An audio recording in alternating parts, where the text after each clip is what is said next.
David Selves, bona nit. Bona nit. El que tu fas és llenguatge neo? No crec que sigui neo, però jo crec que el llenguatge neo ens obre portes noves, és importantíssim. Jo crec que el neo el que fa sobretot és l'autoria, i de moment autors no ho som. Ho tenen fàcil o difícil els artistes neo a casa nostra, vist el teixit teatral? Difícil, però jo crec que són supernecessaris. Està molt bé que festivals els apoyin, perquè és el que dèieu al principi. Gent com els Joglars que estaven allò als marges, ara són les potències. Anem cap al sofà mentre llegim la teva fitxa prèvia. Llegeix-me la fitxa. Convidat d'aquesta nit, el teu nom complet, David Selves Jansana, 40 anys. T'agrada Barcelona, també ciutats com Amsterdam, Montreal. T'agraden actors, dius, com Marlon Brando, Al Pacino o Philip Seymour Hoffman, actorassos, de fet. T'agradaria treballar amb directors de teatre internacionals com Thomas Ostermeyer o Romeo Castellucci. Ens has dit que fora del teu àmbit t'agradaria treballar amb gent com Miguel Poveda, aquí, per cert, entrevistem la setmana que ve aquí al programa. Cites una pel·lícula com L'Apartament i també el conjunt escultòric de les Portes de l'Infern de Rodin, que dius que és una de les obres d'art que et toca l'ànima. Seiem al sofà. Gràcies. Soparies amb Ferran Adrià, ens has dit, tenim a la teva neboda i et desanimen qüestionaris com aquests que estem fent, però és que això va amb el preu. Ja. La Mireia Ferrarons de Comunicació em va dir, cal que posem aquesta última, i dic, és la veritat. Sí, la veritat. Vinga, un petit vídeo de presentació per resseguir la trajectòria de David Selves i de seguida comencem la conversa amb ell. David Selves és molt més que una cara guapa, que tot sigui dit, ho és. La seva carrera, cada vegada més, explora nous camins, i això ens agrada. La televisió, on ara fa un paper protagonista a La Riera, ja el va descobrir com un dels fills dels Monsolís a Nissaga de Poder. Al cine ha fet papers destacats a films com Amic amat, d'Aventura Pons, o A Pau i el seu germà, de Marc Recha. Al teatre l'han dirigit noms com el quebequès Robert Lepage i també Calixto Vieito, Àlex Rigola i el seu bon amic Julio Manrique. Com a director, li ha donat la volta a clàssics com La Gavina i Hedda Gabler. Ara estrena com a actor, director i també com a productor L'Habitació Blava. David, bona nit. Bona nit. Escolta, treure's pantalons, mitjons i calçotets, fins i tot, com el que feu en aquesta funció, i fer-ho ràpid també es deu haver d'assajar, suposo. I tant. A vegades és el que més s'ha d'assajar. Per poder dir la rèplica quan et toca, perquè si no estàs allà i dius, no, això no puc dir posant-me això. Escolta, despullar-se al teatre és més o menys difícil que fer-ho davant d'una càmera? Jo crec que és més fàcil. Sí, perquè hi ha la continuïtat temporal i a la càmera el que és molt complicat és això, que tècnicament ja el llum no t'entra i para aquí, i és com més... El teatre s'assembla més a la vida normal, i és que tot està seqüenciat. Escolta, què és l'Habitació Blava? És un refugi o és una via d'escapatòria pels personatges que la poblen o que l'habiten? Depèn de cada personatge. Per alguns personatges és un lloc on es desfoguen, per altres és un lloc on intenten entendre coses, per altres és un lloc on busquen algú, per altres és un lloc on trenquen relacions, depèn. Tot això ho feu en un sol espai, tot i ser habitacions de diversa mena, un espai que ha dissenyat el Max Glenzel pel muntatge que esteu fent al Romea. Veiem quina pinta fa aquesta Habitació Blava, que tot just ahir començava les seves primeres funcions en públic. Recordo que algú em va dir, fa molts anys, que un matrimoni de veritat no està mai quiet, que sempre s'està movent. O es mou per acostar-se o es mou per allunyar-se. I ara en quin moment estem? Aquestes imatges que estem veient no ensenyen tot el que es veu a la funció. No sé si heu hagut de posar, David Selves, un rètol d'aquells de prohibir l'entrada a menors de 18 anys. De 16. De 16? Sí. Vol dir que a partir de 16 ja tots se saben aquesta vida. Clar. Espereu tenir problemes amb el públic? Espereu tenir alguna reacció irada donada la cosa explícita del sexe que hi ha a la funció? El Julio va dir molt bé, jo crec, a la roda de premsa, va dir, home, nosaltres creiem que el públic està informat i qui vingui sabrà que això, per començar, és un espectacle per sobre 16 anys, on s'explica 10 històries íntimes, per tant, la falta de pudor és important per explicar aquestes 10 històries, i si algú s'escandalitza estarà mal informat, bàsicament, perquè llavors el tractament que hi ha és un tractament molt, jo crec, molt poètic, molt teatral, i a la vegada que t'ajuda a explicar les històries. Vosaltres heu hagut de posar alguna cosa de vosaltres mateixos, segurament, no? Fent funcions d'aquest tipus. jo crec que l'actor dona molt més que aprendre senzillament text i moviment. Absolutament. I amb això ha sigut una clau el Nau i la Maria, en el sentit que la seva franja de pudor està molt més per sota de la nostra. Heu notat això? Els actors més veterans, que seríeu tu i l'Àurea Márquez, com aquests dos joves que serien el Nau Albet i la Maria Rodríguez? Absolutament. Jo crec que amb això ens hem contaminat moltíssim, no? Perquè ells, doncs això és això, hem trec això... Tens fora la mina. Doncs ja està. I llavors hi ha un punt, tu dius, bueno, va, doncs és veritat, anem-hi, perquè total, jo crec que això ha sigut importantíssim. S'ha de dir que tots esteu molt bé de cosa. Gràcies. La nostra gana hem passat. Escolta, David, això està inspirat en un clàssic, La Ronda, que s'han fet versions i versions diferents, un clàssic del 1900, que em sembla que es va escriure per no ser representada, o per ser representada només en la intimitat. Què és el que t'interessava d'aquesta història?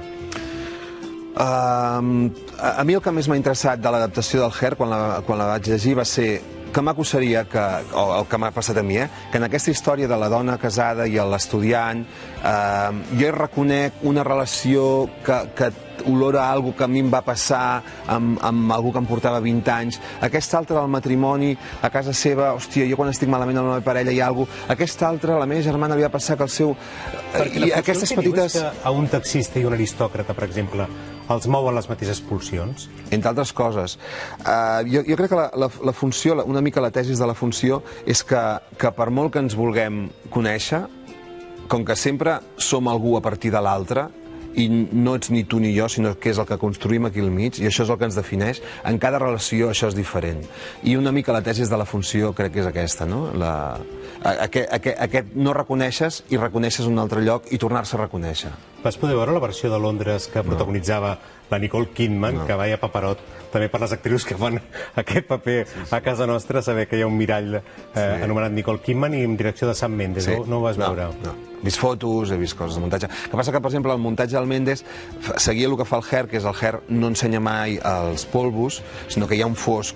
I a nosaltres ens va semblar que a nivell d'estructura de l'espectacle el feia massa estructurat, i per això hem intentat que el tractament del que són els polvos, quan s'enrotllen els personatges, ens expliqués alguna també de la relació i que ens portés a un altre lloc per aquí pràcticament es necessita un coreògraf, segurament, per solucionar algunes empreses. Hem tingut la Iva Horvath, brutal, que ens ha ajudat amb tot el tema de moviment i de... Per cert, que coincidiran dos David Hars a la cartellera aquesta primavera. També el Cel obert, que recupera el Josep Maria Pou al Goya, aquell muntatge de l'any 2003, em sembla, que el fa amb nou repartiment. Sí. Bueno, és un tio indispensable, jo crec, no? Un anglès dels que afina i dels que diu coses i les sap dir bé. Escolta, tornem a l'habitació. Blava, no sé si es podria fer una broma de ¿por qué le llaman amor cuando querían decir sexo, no? Ja. Que em sembla que el personatge del Nau Albet va dient durant la funció, això és amor, això és amor, Sí. Però... Bueno, perquè els personatges... És una mica això. Estan molt buits, aquests personatges? Bastant.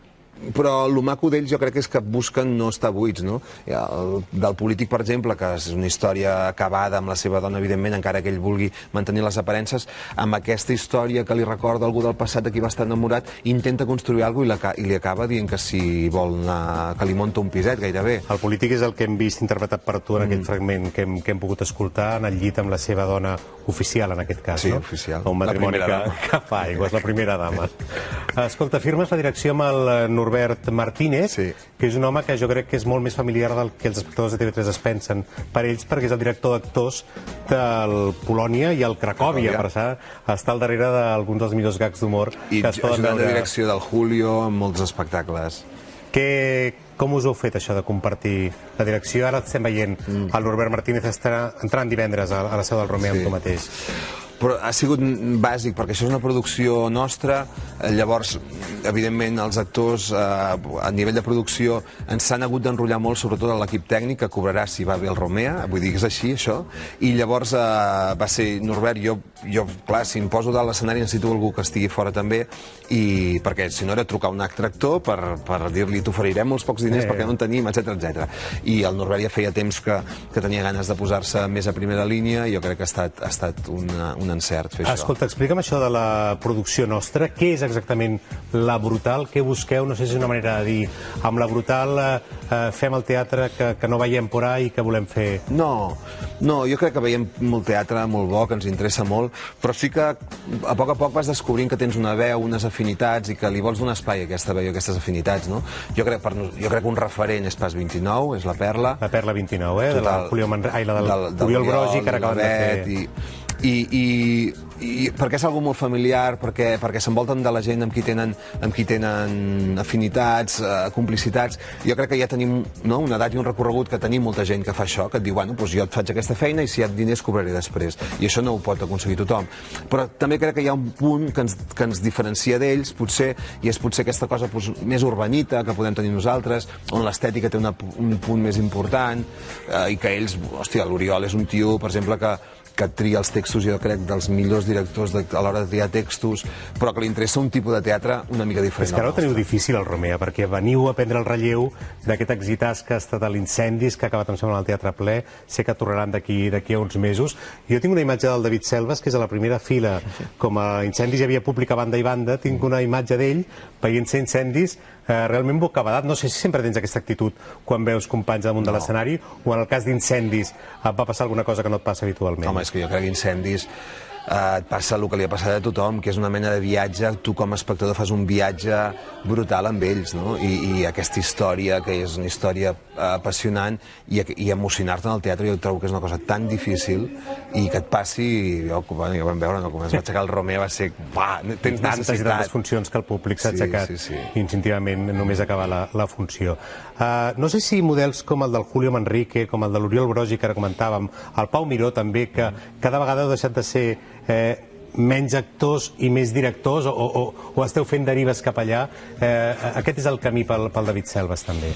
Home, jo ara com ara sí, perquè és el que m'interessa, perquè crec que quan es posa en marxa una cosa així se li ha de dedicar temps, és important, però sí, per donar espai i per també articular certes coses amb actors, amb això que dèiem, no? Que fem coses molt semblants i de cop i volta la producció és d'una altra. Clar, ara estem veient imatges de Hedda Gabler, que va passar una cosa curiosa aquí, que és que només volem dirigir, vas haver d'acabar actuant, perquè un actoràs com el Francesc Orella va tenir un accident inoportú, no? Aquí va ser una mica cuita corrents, no? 6 dies abans de l'estrena. Però et sabies el paper de memòria, això sí. No, vaig haver d'estudiar. Si la gent es pensa que el director d'anar-ho passant, no, has d'estudiar. Escolta, en casos com la Hedda Gabler o com la Gavina, què li busques en aquests clàssics, diguem-ne? En aquest cas, el que és fet amb l'Habitació Blava és diferent, perquè realment hi havia un autor pel mig que la va contemporanejar, però en aquest cas no, no? En el cas de Hedda Gabler o la Gavina, quina és la mirada de David Selves que vol aplicar sobre textos com aquests? Jo el que em passa és que em ressona alguna que crec que per l'espectador d'ara i avui és important o pot arribar, i llavors jo crec que el que a mi m'agrada molt és posar en marxa, sobretot amb el càsting, a partir del càsting i a l'equip artístic, com podem explicar aquesta història perquè a l'espectador d'avui en dia allò li ressoni, encara que sigui un text fet al 1900, no? Jo crec que una mica la gràcia és aquesta. Jo no em veig capaç de fer una cosa amb togues perquè no sabria per on posar-m'hi, des d'on posar-m'hi, no? I a vegades el vídeo, tot això faci patitant, no? Quan estàs fent muntatges d'aquests tens una cosa, tens una altra. No, però a la vegada també penso que això, que Ibsen, quan va escriure Hedda Gabler, no la va escriure amb vestits de fa 300 anys, sinó que la va escriure pensant en gent d'ara, del seu temps. Per tant, per què ho hem de fer anant 100 anys enrere? Bueno, jo crec que aquí s'obren unes certes portes que està bé explorar-les. I a tot això com tenim l'Ernest Guitart? L'Ernest Guitart s'està recuperant. Sí, l'Ernest Guitart. Jo no segueixo la sèrie, per tant em pots dir el que vulguis, perquè... No, ara s'ho ha passat molt malament, perquè ha tingut molta crisi, perquè el seu germà s'ha fet a la seva dona, però a poc a poc... Cap a l'Habitació Blava. Cap a l'Habitació Blava, però a poc a poc s'anirà sortint. Gent de l'equip que sí que segueix la Riera li preguntava, però és bo o dolent el personatge del Selves? Em diu, és que el fan dolent les dones que l'acompanyen. Sí, però ell és bo, és bo. Té uns traumes de pobret, que quan era petit el tractaven malament, però és bo. Ara que compaginant funció i rodatge molt d'hora al matí, no? Aquestes coses que us passen. És de la producció nostra, a alguns llocs han de sortir els diners. Ets molt d'anar al cine, tu, per cert? Sí, com puc, sí. Ets d'anar-hi o de veure a la casa? D'anar-hi. No m'agraden les pel·lícules a la tele. Alguna pel·li que t'hagi sobtat darrerament? Hosti, doncs he anat poquet. Jane Eyre em va agradar molt. Jane Eyre. Això us passa, a vegades, quan esteu en procés de muntatge, us desconnecteu de tota la resta. Moltes vegades, no, vosaltres? És que no, és per horari, és que no pots. David Selves, gràcies per acompanyar-nos, que aquesta Habitació Blava s'ompli, tant la damunt de l'escenari com la platea, que també us interessa, i sort amb aquesta aventura de La Brutal, la productora que has creat amb companys teus. Gràcies per acompanyar-nos.